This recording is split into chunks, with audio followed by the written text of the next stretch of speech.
Good morning. I think we should begin and allow the others to join in as and when they finish their teas and coffees. I welcome you to the second session of today morning's program. This is in continuation. And let me start, first of all, by congratulating the paper presenters in the morning who've done a tremendously marvelous job. And I think, yes, we do need to go back to the stick because we just got a very brief overview of the wonderful studies that have been conducted from all of these different countries. The purpose of this particular session is to get some sort of a commentary and feedback from experts in the field on some of these studies carried on, and hopefully to have some value addition in terms of comments coming in from elsewhere. There are just two small substantive points that I'd like to introduce before I call the panel on stage. We are essentially going to be discussing the context of SMEs and voluntary sustainability standards. And since we are located in the ITC, I'm tempted to quote from the foreword written by the ITC Executive Director, Arantxa Gonzalez, who we heard yesterday as well. And this is from the foreword of the SME Competitiveness Outlook of 2016. It just contextualizes what we are going to be speaking about. And I quote, "Making trade happen is very much at the core of the work of the International Trade Center. Making good trade happen hinges upon effective standards that protect consumers and the environment, including plant and animal life, and ensuring that all countries and their micro, small, and medium-sized enterprises have the tools to address these standards. In addition to public standards and regulations, the 21st century trade landscape is also marked by a proliferation of voluntary sustainability standards. They are at the heart of international value chains. Standards are pervasive and diverse. Excuse me. Navigating the maze of standards and regulations is complex, especially for the small and medium-sized enterprises. These are particularly vulnerable to the compliance costs and standards and regulations can represent.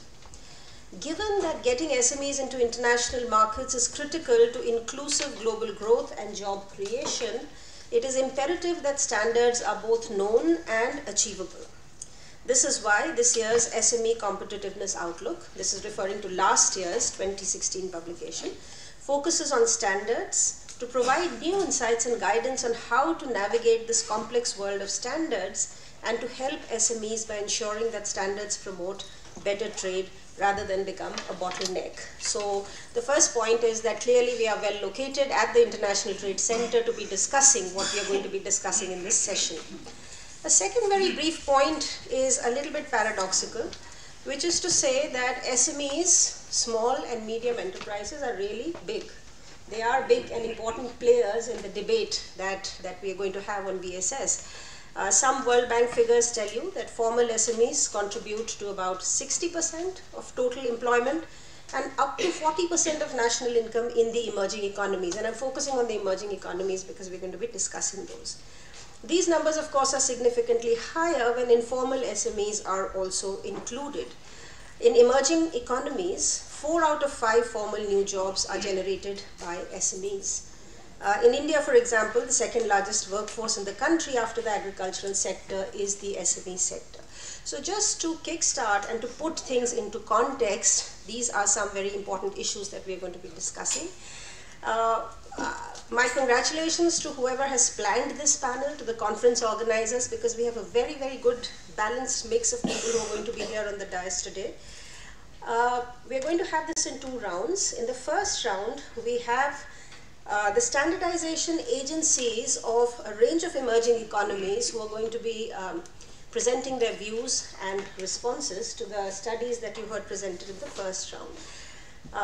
Me and Sven and I, my co-chair here, we would like to invite now the representatives of the of the standardization agencies of the following countries, and I'll just invite you one by one. May I please invite Rogério Correa from InMetro Brazil, the Platform of Voluntary Sustainability Standards, Jin Liu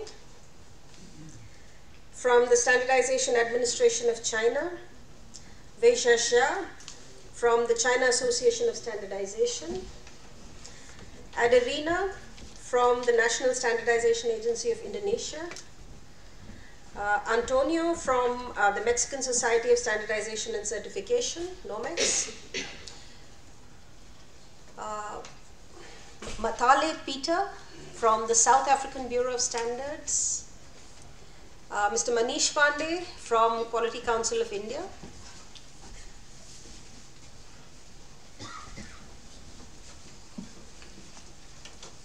I hope I'm not missing out anybody. Yes, okay. So we are complete now. So we have on the dais now represented India, Brazil, China, Mexico, Indonesia, South Africa. And in the second round, we will follow this with the Standardization Agency from Germany and some of the international organizations that are absolutely core to the discussion that we are going to have. I'm going to leave the panelists by very broad 3 guiding questions, which you may or may not choose to respond to, but just to help the conversation going. First, in what way principally is your institution engaged with the issue of VSS and SMEs? Second, what is your assessment of the country reports that you heard presented in the morning session and perhaps had a chance to read earlier? Third, is there a pointed suggestion that you would like to make to enhance the studies, any one or all of them? Thank you very much. Thank you very much, Archana. My name is Sven Grimm, German Development Institute, and I have the sort of ungrateful but necessary role of being the bad guy on the panel, replacing Thomas here. Thank you, Sven. I love you. You did that in a very charming way. I'm trying my best.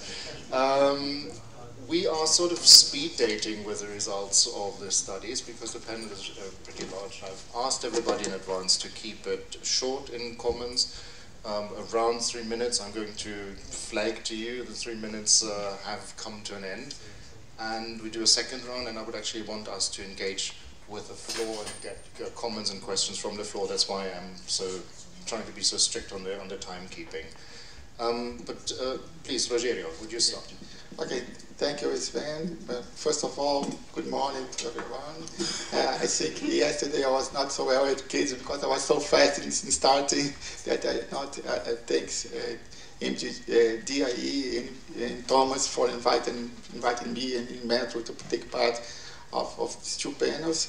Well, I start my remarks making some comments linking the studies that was presented before with the work of the national platform. I think we have to reinforce 3 driving forces related to SMEs and the work of national platforms. The first of one, and in a resume of my speech of yesterday, is the issue of the work in cooperation. I think the national platform must make an effort for work with coherence. Coherence is the issue related to internal government agencies must work to have coherent working plans plus certification schemes made with some principles. And this issue of the principle and the coherence is very important to have recognition of the work. In some instances, this issue, the coherence will help to make SMEs be more integrated in the world market and make part of global value chains. And the issue of the work with convergence. Convergence is related to external recognition of the scheme owners, but by government, for example, of organizations internally in countries that must work to make their schemes talk with similar others worldwide, keeping SDGs principles and values, but mitigating costs to the users. This is an important issue. Another effort is to look for mutual recognition of principles and schemes. Mutual recognition is related to accreditation issues and schemes themselves. They are meet certification. We are going to talk about schemes and certification. And the third remark, my last remark, is the issue of international partnership. I think the national platform must work we saw the national platform evaluating and sharing experience, work with international organizations to receive inputs regarding experience, studies, and impact assessment. And with both the national platform and international organization, sharing, raising awareness, and training experience and expertise. This is the 3 remarks that I wanted to do, and thank you very much for inviting me again. Thank you very much. Excellent timekeeping. I'll pass over to Xin Liu of the Standards Administration of China. Yeah. Good morning. First of all, thank you very much for the hard work of the experts from DIE and the MGG partners, providing us a very valuable research report.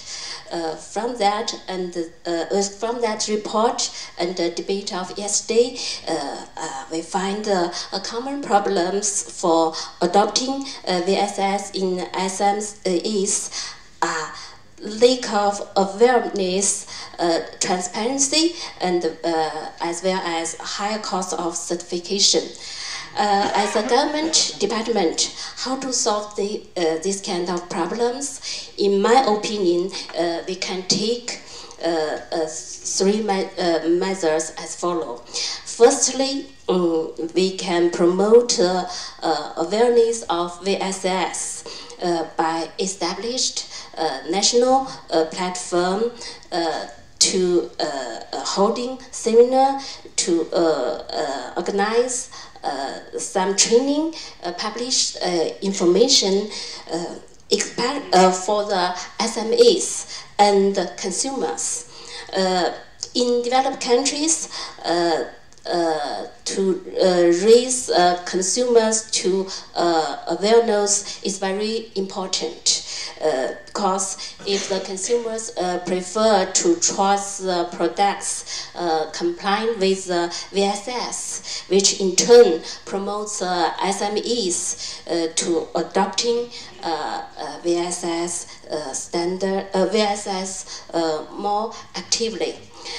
Secondly, improve transparency is very important. We should not only focus on making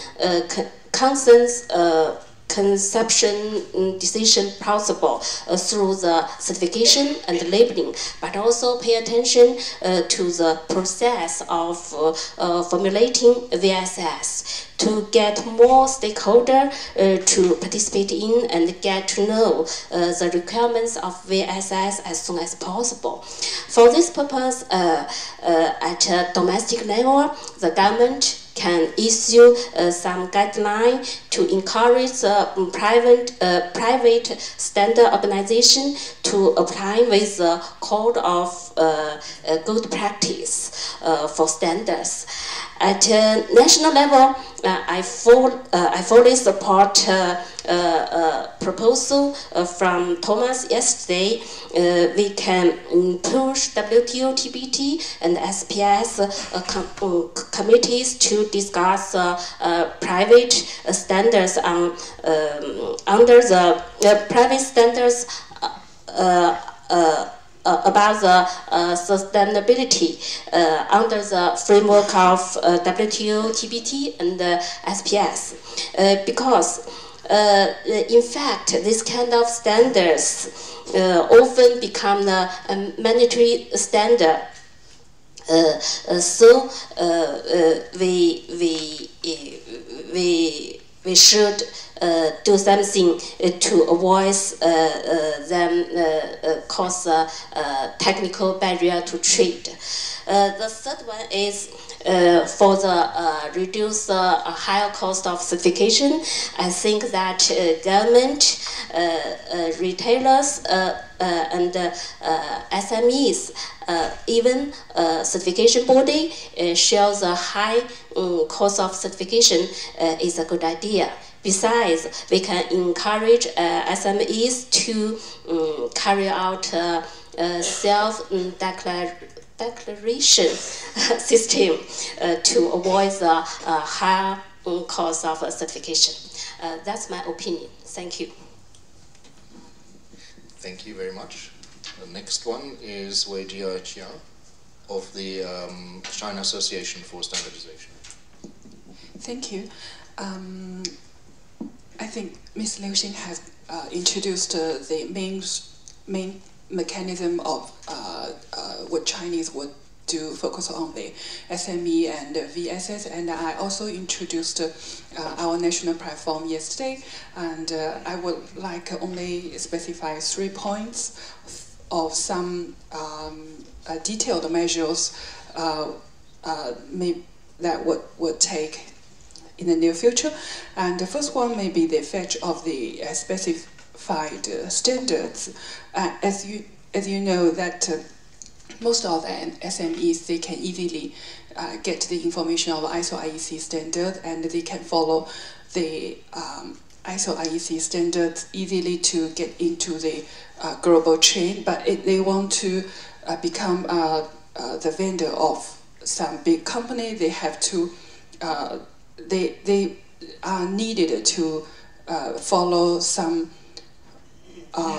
code of conduct or requirement of vendors of some specified company, something like IKEA or Tesco, and I think a little bit difficult for them to get this information. So I think the main task of the national platform will be provide this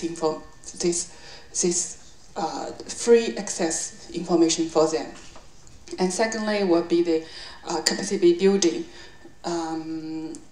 As I mentioned yesterday, most of the SMEs, they are awareness of the VSS, and they are also circulated with the during the development of this VSS. But the question is, are they have ability to involve into the development or the setting of the VSS? I think they need the training or ability of capacity building. And the third one is based on the survey, some SMEs are awareness that they need if they they need some progress on social risk. They have to aware of the social responsibility of themselves, but they because they are required by the big companies, something like IKEA, Siemens, but now they are afford the cost of the social responsibility themselves. They would like to pay, but they hope the big company can afford some parts of the social responsibility for them, because it is a promise of this the big company to the costume, to the society, but for themselves, most of the cost are be covered by them. So they hope maybe some of the cost can be covered by the big company. So that's some comments to the things. Thank you very much. The next one is Adarina Uli Panggabean of the National Standardizations Agency of Indonesia. Thank you. First of all, congratulations to all the researchers for the excellent research results that we will take into consideration of all the recommendations. So the research itself has given us the overview of the situation and condition of SME. The positive thing, the positive one is that they are the backbone of economy and they have the potential to expand to meet the demand of the global market. However, on the other hand, the SME are still lacking of their concerns to implement the standard, including the VSS, and they are also still struggling to participate in the global value chain. That's the issue. We also noted that the key player in regards to the effort to empower the SME are still the government, because they are the research are in the developing countries, so it is still the government driven. However, we also have to consider other key players like the business organization, the financial institutions, and also the private sectors. And we also have, in case of Indonesia situation, we have the key factors contributing to the empowerment of the SME, and also the implementation of the VSS. That's the government commitment to the SDG, that we have a presidential decree that we are establishing the national coordinating team to address the goals and the targets, including establishment of the roadmap, national action plan, and regional action plan. And in addition to that, we have the mandate from the law on standardization that the government support the SME to comply with the standard. In this regard, we have the cooperation with the regional office and other government institutions to give guidance to the stakeholders to implement the national standard, and with particular to SME, our BSN as the national standardization body have the budget, government budget, to assist the SME by financing and maintaining the certification. So that is the government initiative to the SME toward the implementation of the standards. The target for this year is to give assistance to 90 SME to obtain the certifications for the national standard. So in a nutshell, I could say that the issue on PSS in a positive way is that they have potential to be included in the global value chain. However, there are lack of capability to comply with the standard. Then, so the assessment, we do the role model.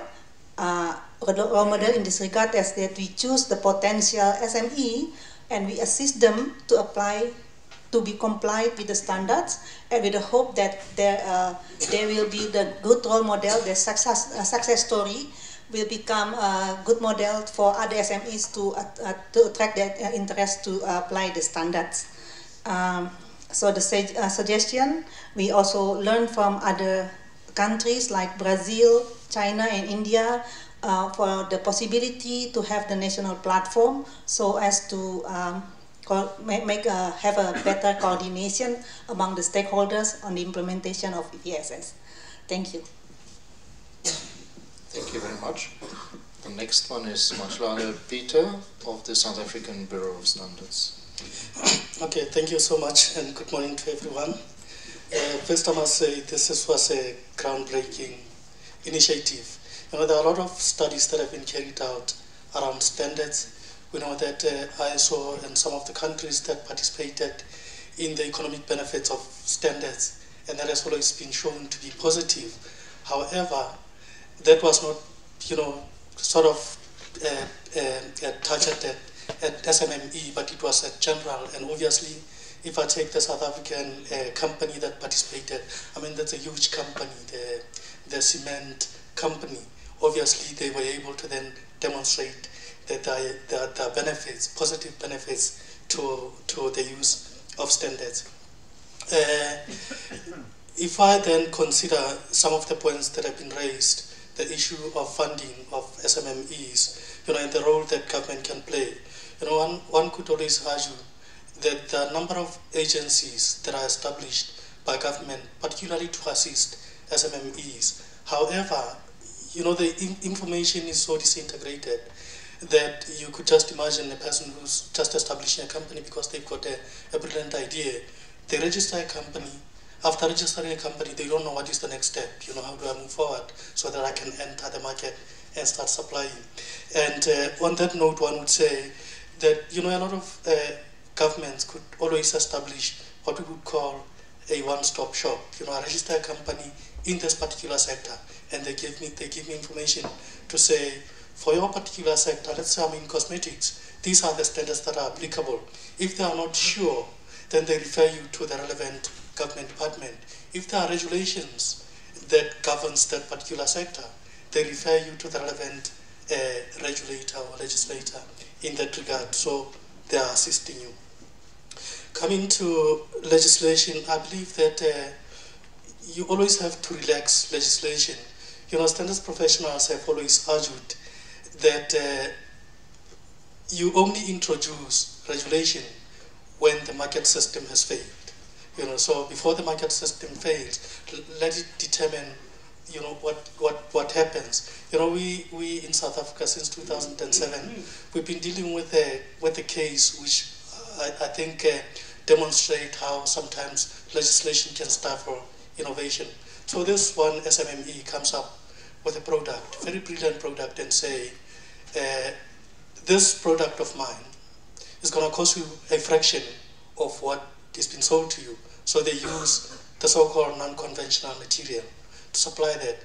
But then what you find is that because most of our standards institutions, we operate on consensus. Let there be consensus, and consensus will then, they will define it that if an important player of the concerned group is not in agreement, then we've not reached consensus.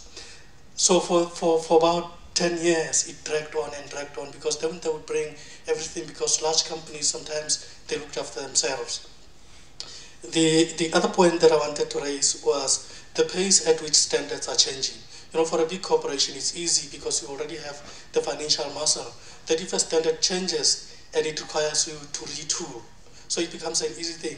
But if you're in an SMME, the cost of retooling, you may not afford them. Maybe you're even out of the market, because you can no longer comply with the standard.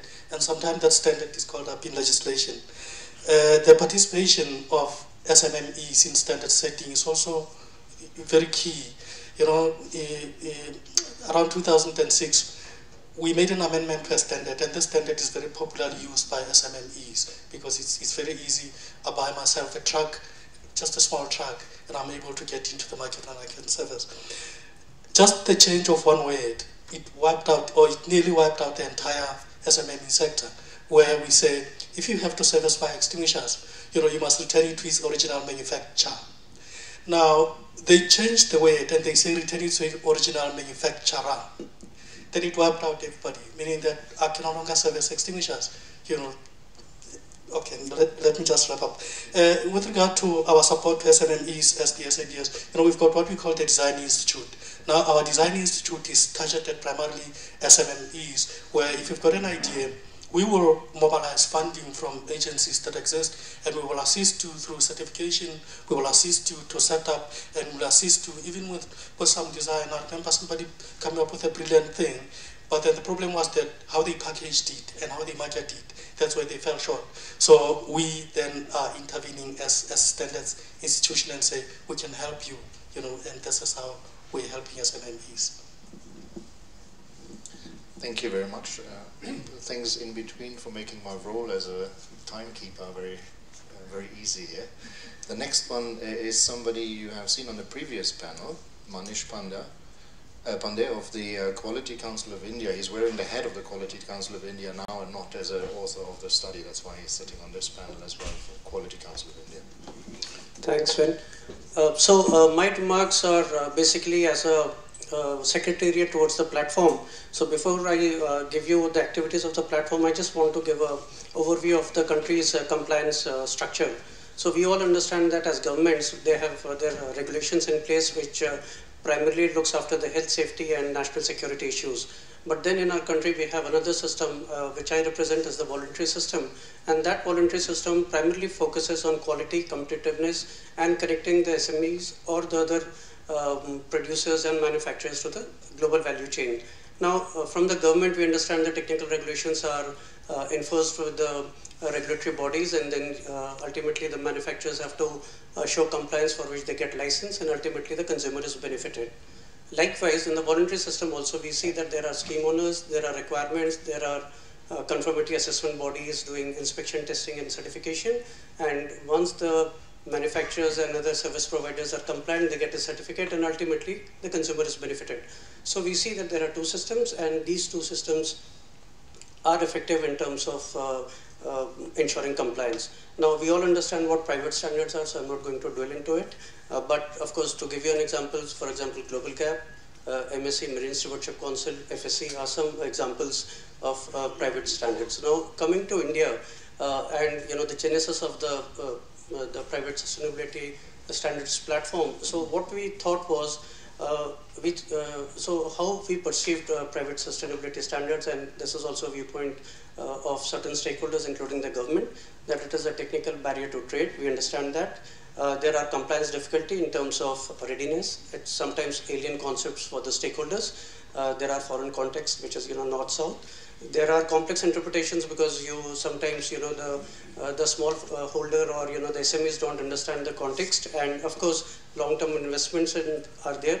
And you see there is no interoperability between standards. You can take an example of the forestry sector where FSC and PFC, there are two standards, but they don't have any interoperability mechanisms in terms of having national interpretation or reciprocity and things like that. Of course, there is a lack of harmonization, and there are no access to funds and unclear timelines to encourage PSS adoption within the various stakeholders. There is also another problem that we face is we lose focus of the domestic markets when we talk too much about voluntary standards and issues related to it. So to tackle these issues, we developed a platform. So we call it as the PSS platform, because in India, voluntary certifications or voluntary standards are sometimes also created or designed by the government. So our focus was more towards the private sustainability standards, and therefore we don't call ourselves as VSS platform, but a PSS platform. So this platform of ours is demand driven. It is diverse because we have a lot of sectors that we handle. It is a solution oriented. So for example, if we talk about Global Gap, so when Global Gap came to India and grapes being the major commodity, there was a lot of interpretation issues, and in certain cases, certain clauses were not even applicable to the Indian scenario. So this platform used the opportunity to talk to the small stakeholders, which are the farmers, which have an acre or a half acre or hectare lands with them for growing grapes or table grapes. And then Global Gap was interacted. They had this instrument of national interpretation. So this platform helped both the standard owners not to dilute their requirements to a level which is unacceptable, but to retain their integrity and rigor of the scheme, but also to have certain interpretation clauses which is well-meaning for the farmers and for them to easily adopt. So these are something that we do. Of course, the entire platform is collaborative. There are a lot of deliberation, and the focus is of harmonizing various standards in a way that it is acceptable to the client. Now, we also, in this platform is run through a multi-stakeholder committee. Now, this multi-stakeholder committee has from various sectors people, and it is an open invitation, so anybody can join in the platform. So we had this first multi-stakeholder committee, out of which we had some learnings. First one was there is a requirement of harmonization of knowledge, because technical standards, voluntary standards, private standards, there are so many terms that you need a glossary to define them. Most of these stakeholders are unaware about things like PSS, SDGs, technical regulations. So this platform helps them to do that. There is an attempt to breaking the silos, because global institutions and standards need to co-create knowledge through these multi-stakeholder processes. We are wanting to give greater legitimacy. So one of the activities that this platform in India is going to do is to actually vet all these schemes which are already in operation or which would be coming to India in terms of their contribution towards sustainability, because otherwise we see there are a lot of schemes coming, there is no filter, and there is always issues which are at hand. So as in India, what we do is apart from other businesses, the focus is also on MSMEs. So we have two major schemes. One is the Make in India, which the government drives. So the format is zero effect and zero defect, which means that zero effect to the environment and zero defect to the product. So it is a grading scheme where you grade the SMEs as per their capacities, and you give them a target to move to the next level. And this is all government backed with capacity buildings and things like that. Of course, as a platform, we have done a lot of activities. Doing the study, doing the multi-stakeholder thing, we have a charter for our platform, and of course we have sectoral committees in place. We also take part in, for example, the Asia Pacific Forum on Sustainable Development, to show that the VSS and PSS actually contribute to the SDGs, and somewhere we want the government to take care of it and put it in their procurement policies. That's a small bit. Thank you. Thank you very much. We can come back to various points. We hear a lot of different aspects. I think we should come back to them in the question and answer session. And that's why I hope the speed dating does make sense. The last but not least in this short round, the first short round, is Antonio Munoz Trejo of the Mexican Society of Standardization and Certification. Thank you. Thank you so much for the invitation. My name is Antonio Munoz. I am from Mexico. Currently in Mexico we don't have a platform, but we are here because we want to know what is the objective or how we can implement in Mexico a platform. Currently in Mexico we are working and exists a scheme about assessment conformity, and we work with the most important reference. ISO is the most important reference about in the standardization. In Normex is the company I am working, and we are working in energy management, food products, solar energy, and social responsibility. What is the situation in Mexico? In Mexico there are 9 standardization bodies, and there are several certification bodies. And in Mexico there are mandatory regulations and voluntary regulations.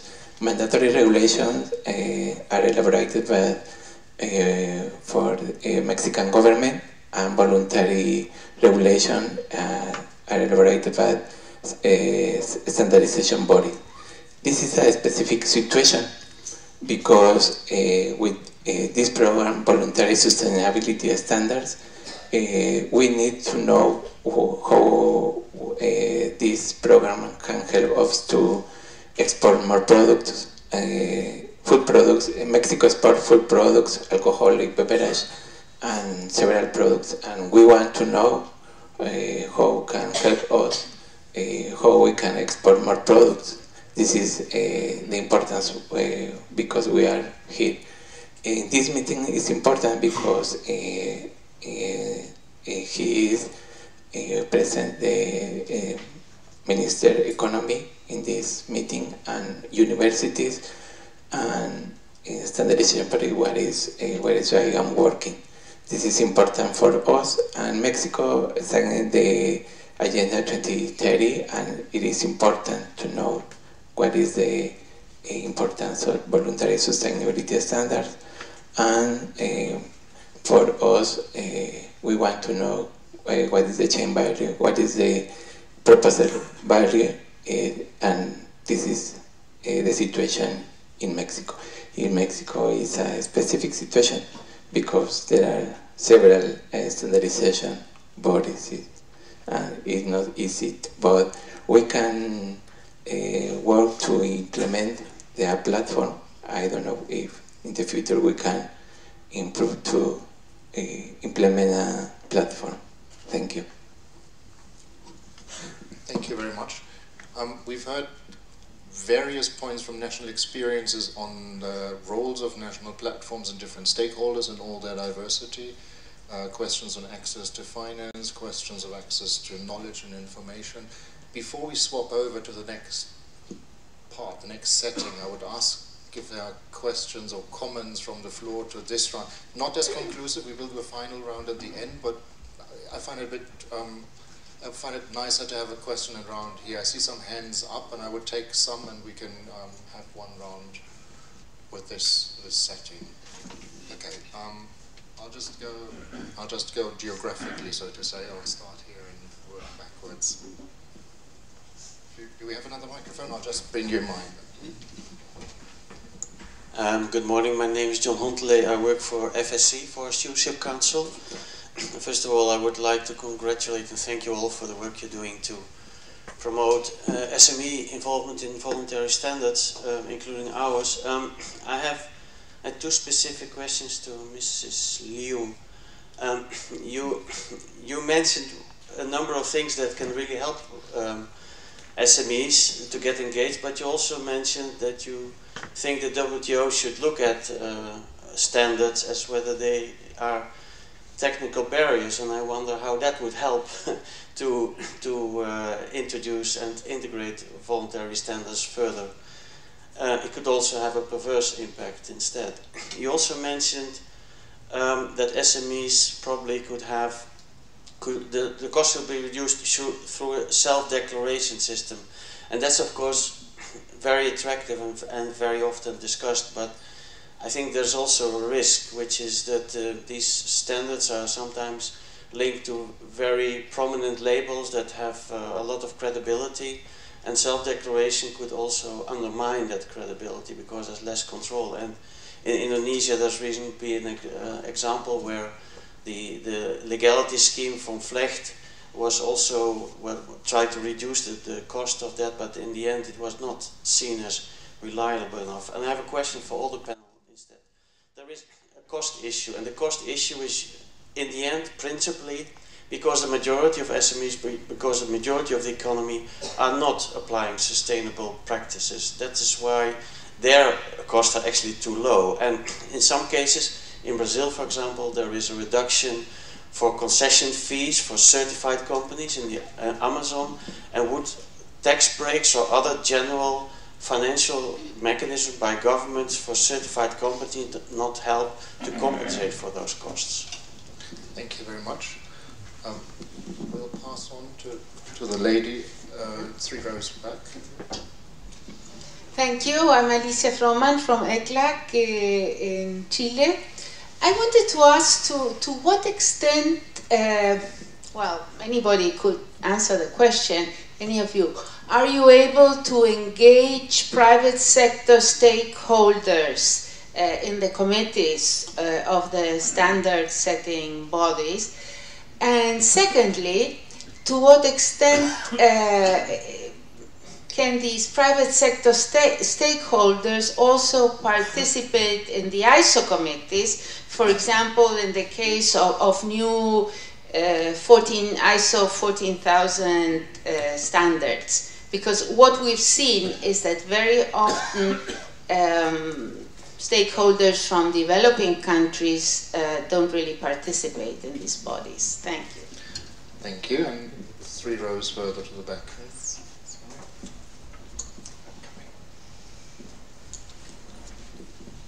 Training of the day. And that, I think I can build on this last question. Actually, I'm wondering if we are mapping the value chain, all the different actors of the value chain, and if we're capitalizing on those actors. I'm talking specifically here about agriculture. Just to give you an example, companies, non-conventional value chain actors like input providers are very close to the farmers. So just a company as Syngenta, we are training more than 6 million farmers every year. And a country like India is 500,000 farmers. So the capacity of these actors in disseminating knowledge can be very rich and support SMEs in achieving the implementation of VSS, in a more efficient way. Thank you.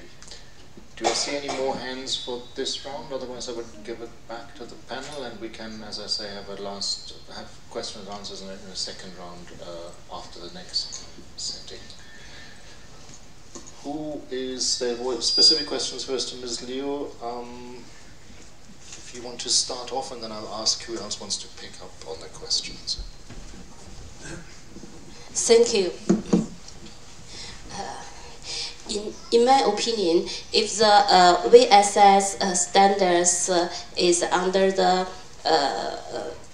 control of the WTO, TBT, or SPS agreement, it can keep transparency because it will comply with the code of good practice of developing standards. Once they develop or develop the standards, they keep transparency, and a lot of stakeholders can know how the the standard developed and what's a requirement of standards, they can do something to meet requirements of standard. That's my opinion. But in WTO-TPT, some member sides that WTO-TPT is only for the public standards. It doesn't cover the private standards because we assess special character is sometimes, in fact, it usually becomes a mandatory standard. So, in my opinion, I think it's better under the WTO-TPT framework. Yeah, that's my opinion. Thank you. Thank you very much. We have at least 2 more questions on the engagement of the private sector and the capacity and dissemination. Roger, it's fine. I think I can talk about the engagement of private sector stakeholders. Well, this is not a simple issue. Of course, if we have stakeholders that they have a country or a market that have stakeholders that have a good level of participation in the process of standardization, I think the standards that will rise from the system will be better. But it's not a simple issue. You have to have a good awareness of consumers related to this. The unions of consumers, or the NGOs that promote the participation of consumers, of people in the standardization process, have to have a good level of awareness in the society. For the perspective of Brazil, in Brazil we have the IDIC, this Institute of Consumer Defense, that usually promotes activities related to awareness of the participation in standardization field. But even then, I think there's a small participation. I think as we have the national platform, we are trying to engage this kind of people in our discussion. I think it's not a minor issue. It is a very important issue in this engagement. And even we are talking about with of the Brazilian standardization body, the ABNT, to know how is the participation of stakeholders, of consumers, of people, normal people in the standardization. Not only simple is a simple issue, but it depends on the level of awareness. As I said before, I think it's an issue that we have to deal with and to promote to achieve good, better standards in the future. Thank you. Are there other panelists picking up on that? Thank you. I'd like to comment for the second question about how to engage the stakeholders, particularly the private standards, in the standard setting. For Indonesian case, we try to have a good balance for the standard setting in terms of the technical committee, the good balance between the government, industry, academia, and consumers.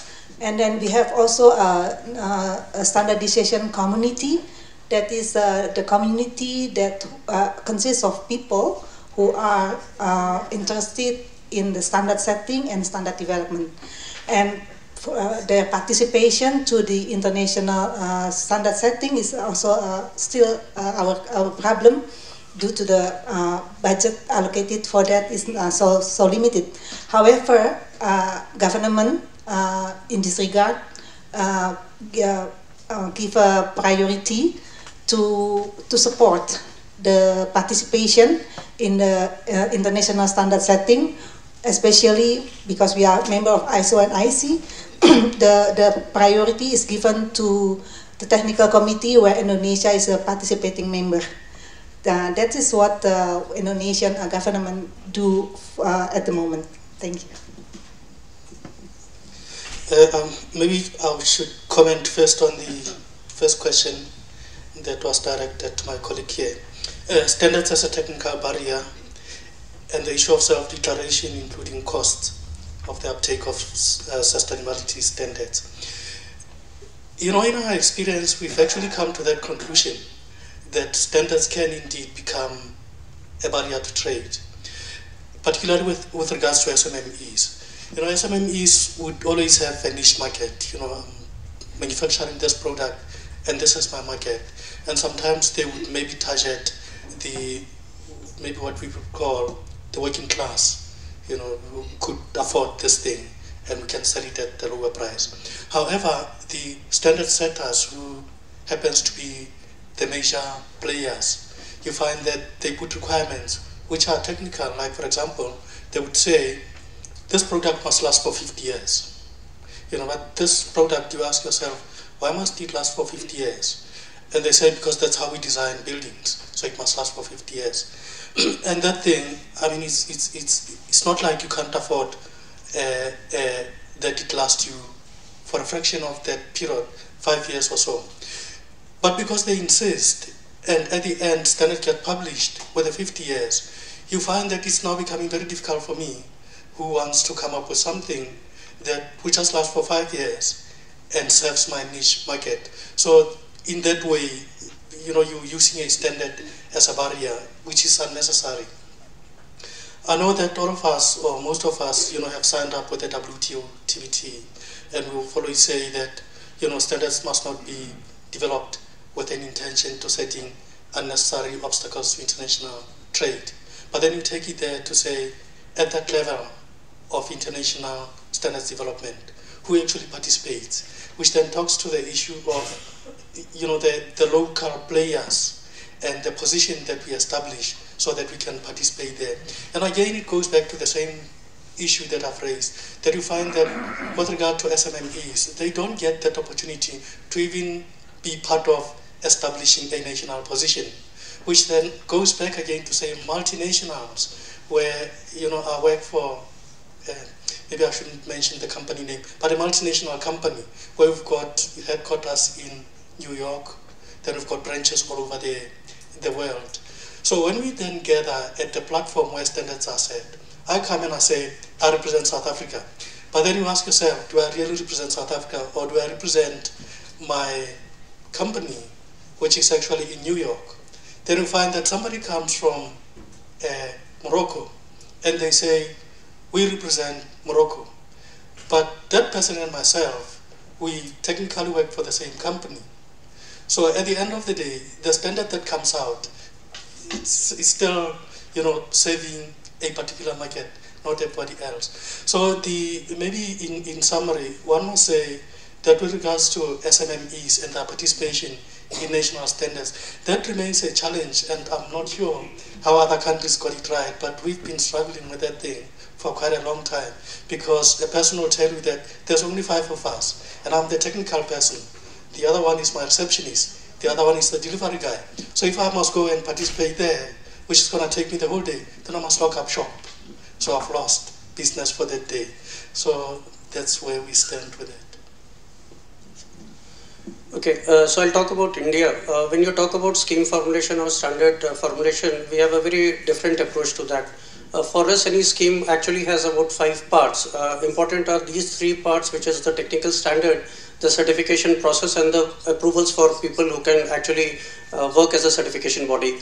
when we prepare a technical standard, essentially we have three committees. One is the APEX steering committee, one is the technical committee, and one is the certification committee. So when you talk about these committees, we have a principle of balanced stakeholders. So there would be a process where first the stakeholder mapping will be there, and then we would go to the process of making a technical standard. Now this gives two advantages. One is that we hear all the voices that are there, which are concerned with that particular standard, and also then we get a greater buy-in of whatever we do as an initiative. So this is how we engage a lot of people. If we miss out somewhere, then we have a 60 days, which is a standard process of inviting comments, and then we sort of upgrade our things and then put it for approval. So that is point number one in terms of stakeholder consultation in the scheme and technical schemes that we prepare and participation. The other point was about participation in capacity building. So any scheme that we would launch would have actually a period of settling where we would have a lot of participations pan-India in this case, where we would have again various stakeholders as our target, which would be the users, then we would have the consultants, then we would have government officials. So there are about 2 days typical capacity building workshop, which would be for say a period of 3 months and more, so that they get an idea of this thing, and so that sometimes what happens is you launch a scheme, then you would see all types of people stepping in and saying that we understand the scheme and we'll start implementing the scheme for you, and ultimately sometimes it gives a bad name to the scheme because the implementation is real bad. So there is a structured process for a scheme formulation, for a launch, and then of course for internalizing them, and there is a period of 3 years when we review the scheme initially, and then we push it to 5 years, 7 years and 10 years. Thank you. Thank you. Okay, so many thanks to the panel and the experts that we have here. Can we have a round of applause also in recognition?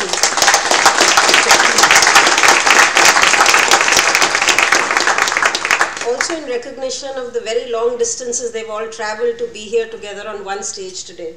So thank you very much, and may I request you to take your seats.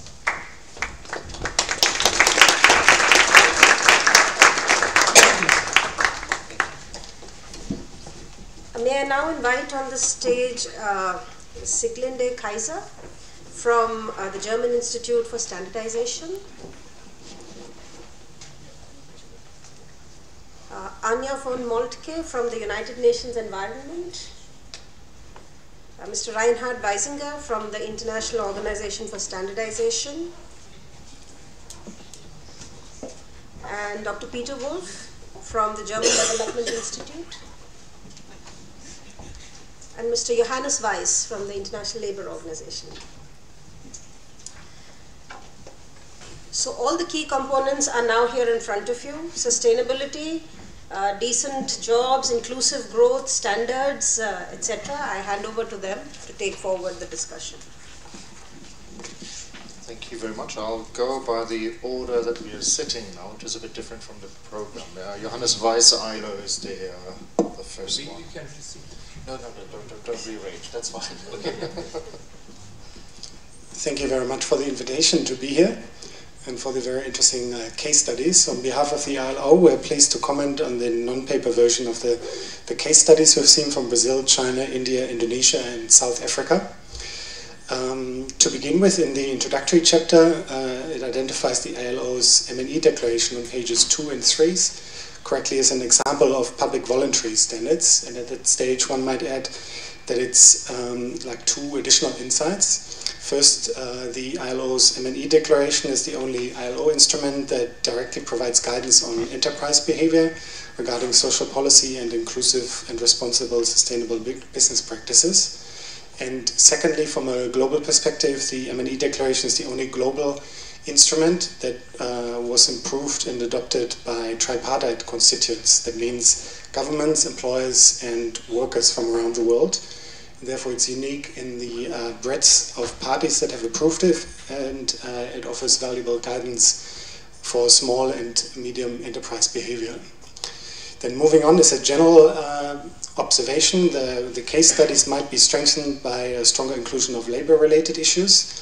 For example, wages and benefits in line with paragraph 41 of the M&E declaration, as well as, for example, safety and health at work in accordance with paragraphs 44 45 and 46. As an example, such issues are briefly mentioned on pages 55, 71, 75 of the Indian case studies, but relative to the other issues discussed, they receive less attention. In addition, one could also mention additional examples of resources available to SMEs who seek to become more sustainable. For example, from the ILO, we offer the ILO Help Desk for Business on International Labor Standards. And that help desk is a one-stop shop for company managers and workers on how to better align business operations with international labor standards. And moreover, the help desk provides basic information and specific guidance on implementing the principles of the M&E Declaration and international labor standards at the workplace. Companies can ask questions or request assistance. We have a dedicated email address, which is assistance@ilo.org. These are my comments. Overall, if anyone is more interested in finding out more about the ILO M&E Declaration as an example of a public voluntary standard, do have a copy here and quite a few different copies that summarize the principles. So if anyone is interested, please approach me. I'll be happy to provide you with a copy. Thank you. Thanks very much. As we are the second round of the same panel, obviously the same standards apply. It's just 3-minute slots, so thank you very much.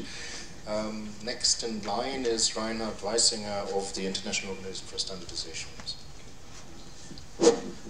Okay, thank you very much. I have 3 points which I would like to bring forward briefly. The first one is on the case studies, and I read in particular one case study, and I just want to touch upon it a little bit, and that's the one on China. This is not it's not meant to offend the author, okay? But just briefly, it says, for example, in the case study that there are also some ISO and IEC standards used, okay?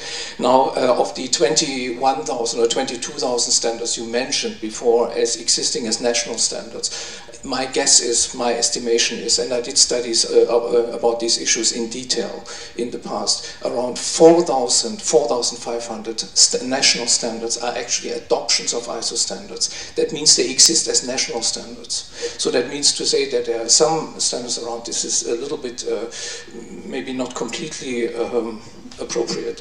Then at the very end you talked about the standardization law, the upcoming standardization law in China, and it could, what you said, I think, be understood that this gives a stronger status to BSS. I would say what it really does is it introduces a new category of standards which are called association standards, 20 Biaozhen, okay? And these association standards, they may cover all kinds of technology, including sustainability issues, but are not limited to BSS. So one cannot say that this is a promotion for BSS, that this is the intention.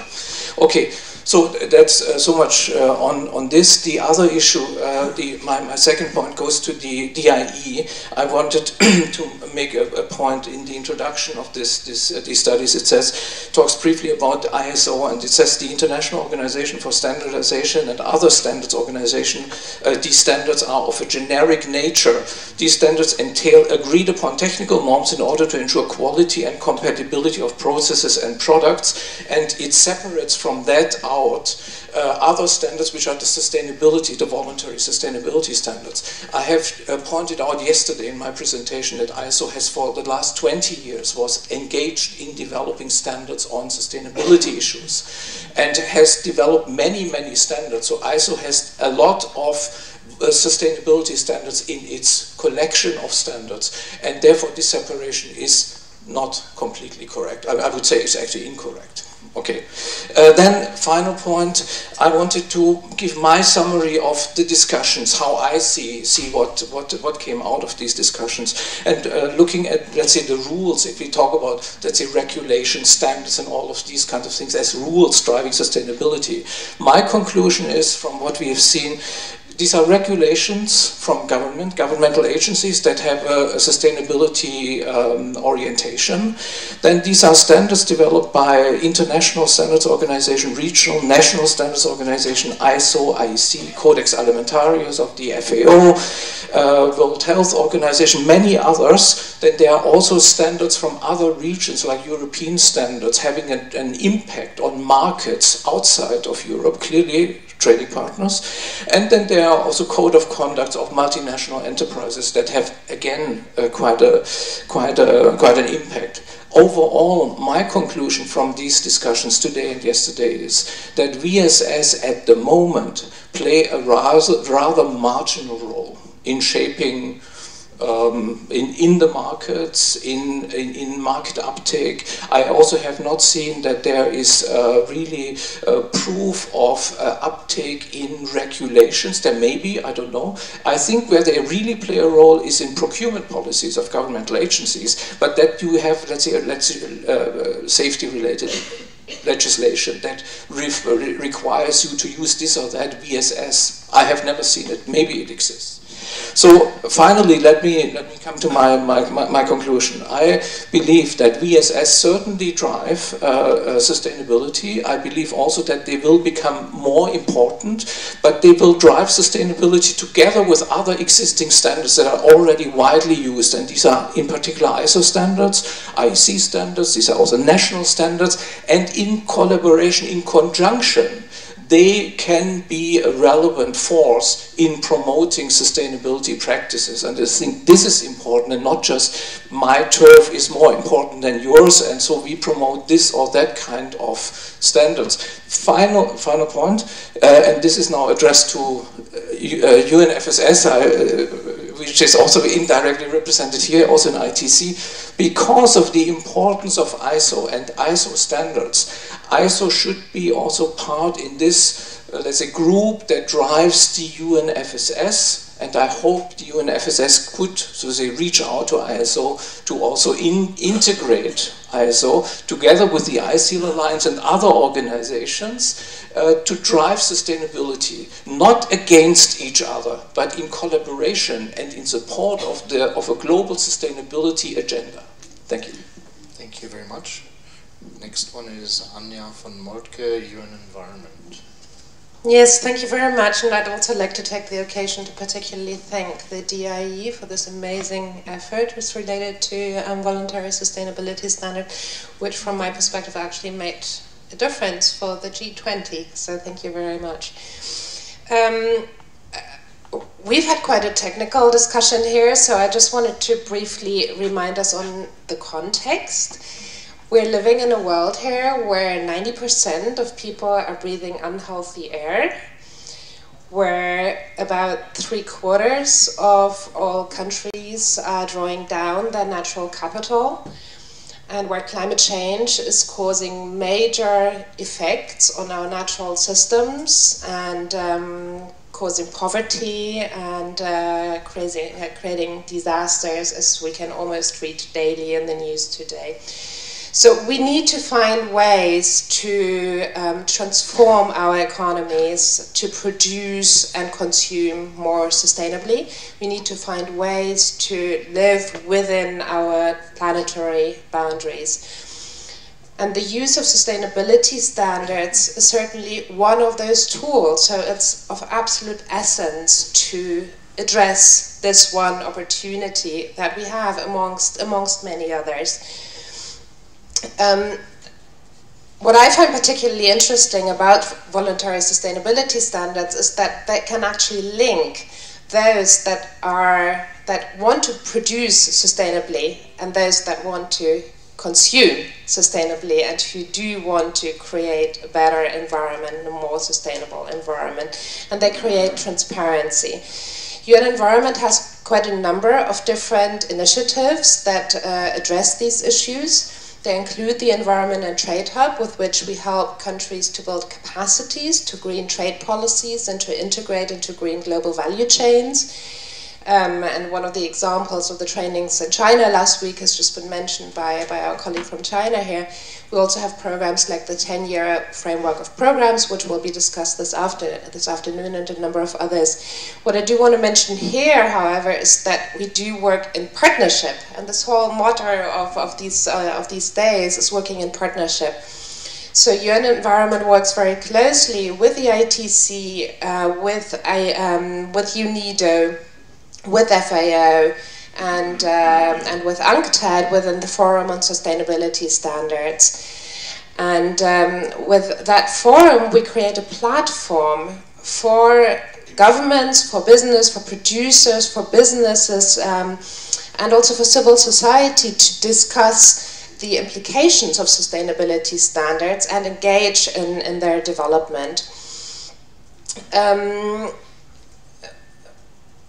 It really is a forum to exchange experiences and views, and this discussion here in a way illustrates the importance of exchanging views also at the national level. And the UNFSS has been quite heavily engaged also in helping with the national platforms in India, in China, and in Brazil.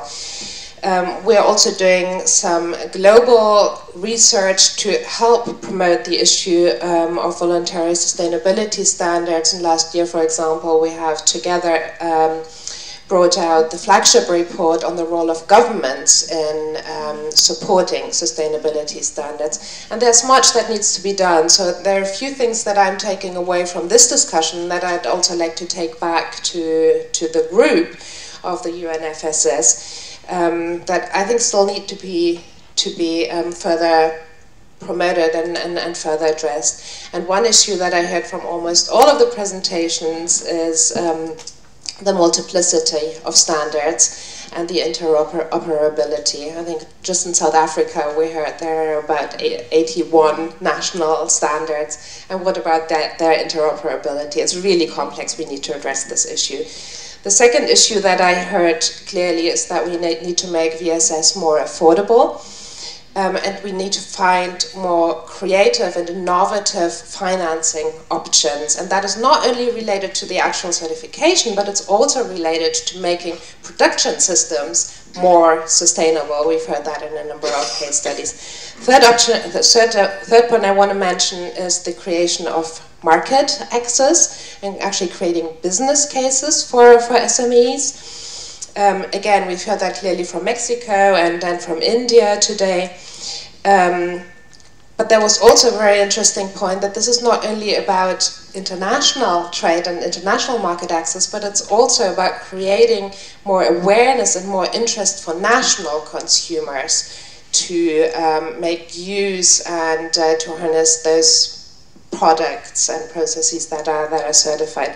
Final point, I see you're about to give me a warning. And I see it's your last point, that's why I'm a bit more lenient now. Thank you. The last point really is governance structures. Again, I heard that from all of the presentations. We need to ensure that we create more accountability and transparency, and thus credibility for sustainability standards.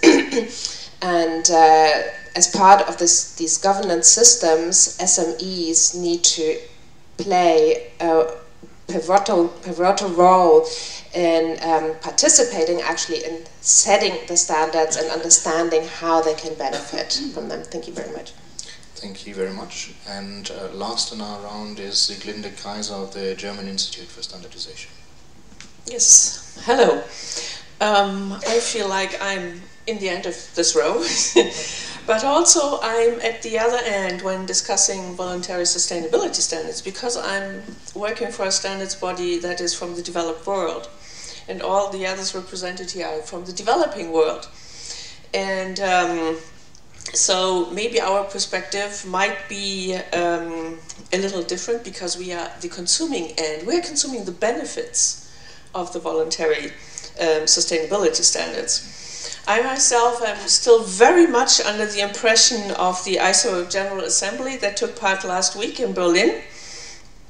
And BSN was there, of course, SAC was there, SUBS was there, Mexico was represented through its formal member of ISO, and of course we are an ISO member as well. One of the essential issues posted and postulated again and again during the ISO General Assembly was that standardization, like ISO or sometimes so-called formal standards bodies, they in the future cannot depend only on themselves. Cooperation is needed. And of course ISO currently is focusing a lot on technical standards, and so technical or cooperation with other standard setting organizations in that context was in the focus. But ISO cannot only live on its expertise, on the expertise of its members, because there might be other standard setting organizations that do have some advanced knowledge that ISO, the way it is working, might not have access to. And so cooperation, I think, also between national standards bodies, national standards developing organization, whether recognized by the national body or not, or other standards developing organizations, is very essential. From what I take today is also that many of the initiatives do not know each other. You know, they have heard about each other, and they know the labels and know some of the requirements, but they do not actually know each other. But I think the challenges for the voluntary scheme developers, as well as for other standards developing organizations, also ISO and its members, there are common challenges. Awareness, we have to fight with that every day as well. It is participation. It is participation of SMEs. How do we handle this issue that was mentioned by the colleague from SABS, 2 people from 2 different countries, but actually working for the same multinational? Another issue is access or implementation of standards. And I have also heard one of the results of the studies was also that voluntary sustainability standards can increase the efficiency of processes. And that, of course, is also one of the objectives of ISO standards. So there are a lot of things in common, but we really do not know much about that and how each one is working, and also how we can work together. I think one of the things that still need to be discussed is also, like, what are we talking about? Definitions. Somebody said, we all know what private standards are. Do we really? What is happening in our heads when we hear those words? What happens in the head of a person from a country where all standards are technical regulations, and that person hears voluntary standard? Will he or she apply that standard? What is the driver? What are the incentives? And I think we have to talk about definitions, terms, and terminology. What is technical regulation? What is standards? And we really have to get a very clear understanding of that, because that really facilitates cooperation. So, since time is running short, my colleague from ISO has put forward the challenges and also focused on maybe the demands on the ISO side, you know, concerning collaboration. I would like to maybe put it a little bit more from the friendly side. Let's work together. Let's get to know each other, and let's find out where we can work together and what kind of collaboration that can be. And I think it's also very, very important that for all the national platforms that have been established and that will be established, that the ISO member is part of that platform, because that is also connecting back to the overall international community of standardization. And maybe I'll leave it with this. Thank you very much. We do have time for one round of questions. I see hands going up immediately. Thomas, will you help me with the microphone again? Thank you very much. And let's start in the back this time and then move forward. 3 questions. We can quickly go back to the panel and then meet up obviously. Hi, thank you to all the panelists. I'm Hamish Taylor from Simrise, German flavour and fragrance manufacturer. One of the common things that seems to be coming across from everyone today is that the sheer complexity and duplication and multiplicity of standards is in fact being a barrier to adopting more sustainable practices, particularly for SMEs and particularly in emerging markets. Would the panelists and anyone on the floor, would they support some form of country gateway program that would allow us, a country, to actually establish a program based on the SDGs that would allow SMEs to start on their journey towards sustainability and get away from this complexity. Because it's great for the different speakers to talk about big business helping and doing their share, but we've got limited budgets, we've got limited bandwidth in terms of our resources. And it seems that a simplified route that doesn't compromise ultimately the big standards and therefore compromise people's jobs, which seems to be part of the motivation, but at least we could actually start to get small countries and small suppliers in those countries moving forwards. And that means getting rid of the complexity, making pathways and a gateway to the future. Thank you. There's two more that I'm having here.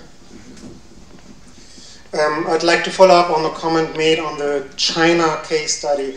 I have great concern with the quality of the research being undertaken. My colleague from FSC and I have just looked at each other when we saw how PFC and FSC were described in this context. I think it's important to point out that PFC is not a Nordic country government top-down approach, but a global multi-stakeholder platform that was originally founded by smallholders and is represented in many countries.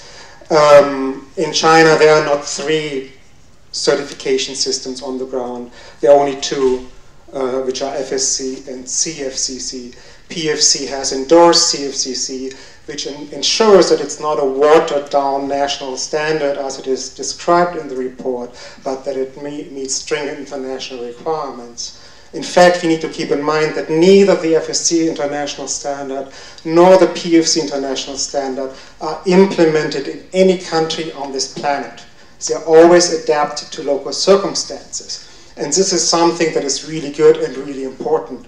In the case of CFCC, for example, we see the power of standards because we see that the stakeholders involved in these processes, including the Chinese government, the ILO, and the labor unions, have managed to require the spirit of ILO conventions without having to require the ILO conventions not signed by China. So I question the credibility of some aspects of the report. I hope that we can work together to correct these. And I really, in times when we're dealing with fake news and with people who claim that they are fake news, we at least need to get our facts right. And as standards work on credibility, so does the research need to do that. Thank you very much for the comment. And there's one more over here. Thank you. Kelly Harlushin from Fair Trade International. It seems a recurring theme is who pays the cost for the VSS. And I think also it's good to, some of the panelists reminded us that many of the VSS schemes are trying to, what they're really trying to do is to ensure national policy commitments are being implemented. So there was a comment, national and global commitments. So we're applying ILO convention commitments, the UN Convention on the Child Rights, or the Paris Agreement, whatever, what you name, it's related to the national policy. So in terms of recognizing that, I think that has to be related to the question of thinking outside the box of who's paying, who's supporting the SMEs to pay the cost to become certified, and also to remind us that the VSS has also supported many sectoral transformations. So if you look at tea in Malawi and living wages, what has been achieved there, or flowers in Kenya and addressing living workers' rights and gender-based violence in the flower sector. So that recognition also has to be related to who's paying that price and what is the value of that work. Thank you very much. I take these as comments and one suggestion on the Country Gateway program. I would rather, for the timekeeping, not give it back to the panel now and ask you to engage in the break and give the microphone to Peter Wolf for a wrap-up, and hope to have you finish or have us finish in time so that we're not between a lunch break. It's a big, really brief one. Yes. Okay. Sorry. No, look, I think what you said is correct, no doubt. But the problem is standardization is often driven bottom up, and is a business venture. Yeah, so you have many organizations, they look at it as a business and try to carve out a market on the basis of a standard. Now, if, for example, I would promote something like the ITC standards map, where you have comparisons, you have, let's say, structural comparisons between different standard systems, and if we would think that maybe other organizations, including national, international standards organizations, would take up something similar, I mean, this would increase transparency tremendously. In addition to the pure content of the standard, you have obviously the development process, which may not be so easy mappable. But I believe this could be a way forward, and because exactly of this kind of confusion that creates in the market, there could be a market drive to push this approach also to organizations that so far have not taken up this kind of an approach, or maybe an independent organization that would take up these things and provide some comparability between similar standards that exist. Thank you. Sorry. Thanks very much. Yeah, thank you very much. Let me just start as being from the institution which is also responsible for having initiated the process for the case studies and the overall study and activities on the sustainability standards. I was a bit struck by the harsh words now on the study and the studies. And of course we accept all the critical remarks and the authors will accept them, but please take into account that this is still a work in process. We have presented the study several times, also with the presence of international institutions, also institutions and private institutions have been present, and everyone had the possibility to voice criticism or to correct some incorrect facts in the studies. We will still correct this, we will take this into account, but I would like to ask you for being also not too harsh with the authors who have done, I think, great work, and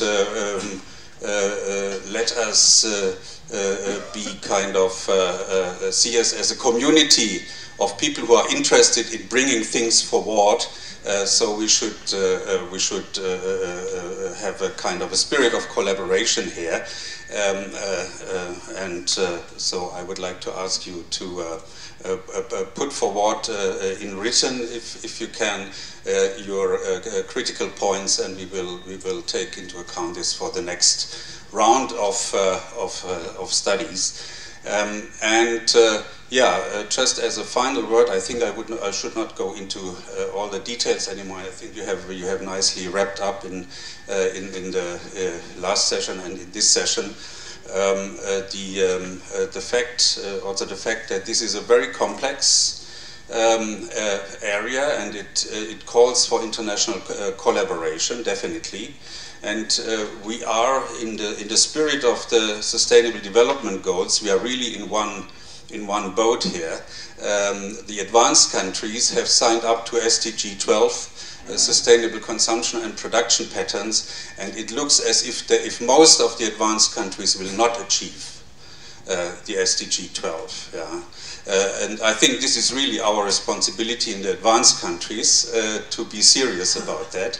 And my impression was, when we were studying, talking, discussing about the small enterprises in the 5 countries where we have the country studies, we have been looking at the weakest link in that chain, and the fact that all the issues that have been discussed, information issues, the cost issues, that the burden has obviously to be carried by these weakest links. I think this cannot be like this. Part of the cost definitely has to be covered by advanced countries, and I would say the responsibility has to be at the consumer side as well as on the side of multinational enterprises. And I hope that the process that we have initiated with our partners in the MGG countries will contribute to more knowledge sharing among our countries and with the international institutions to find solutions, learning from each other.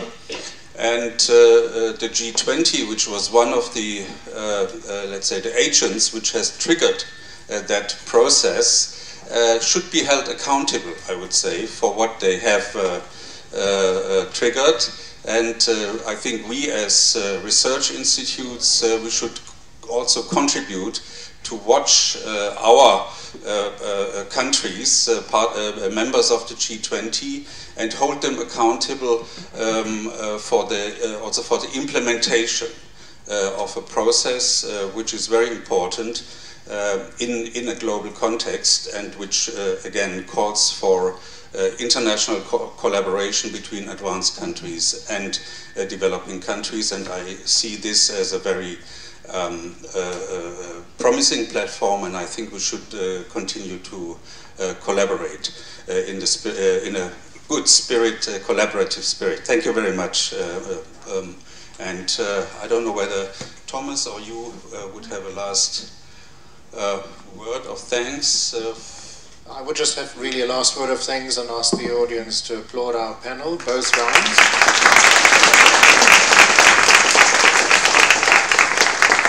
And thank you also to the audience for your questions and your engaged discussions. We are now on lunch break, and the program reconvenes at 1:30.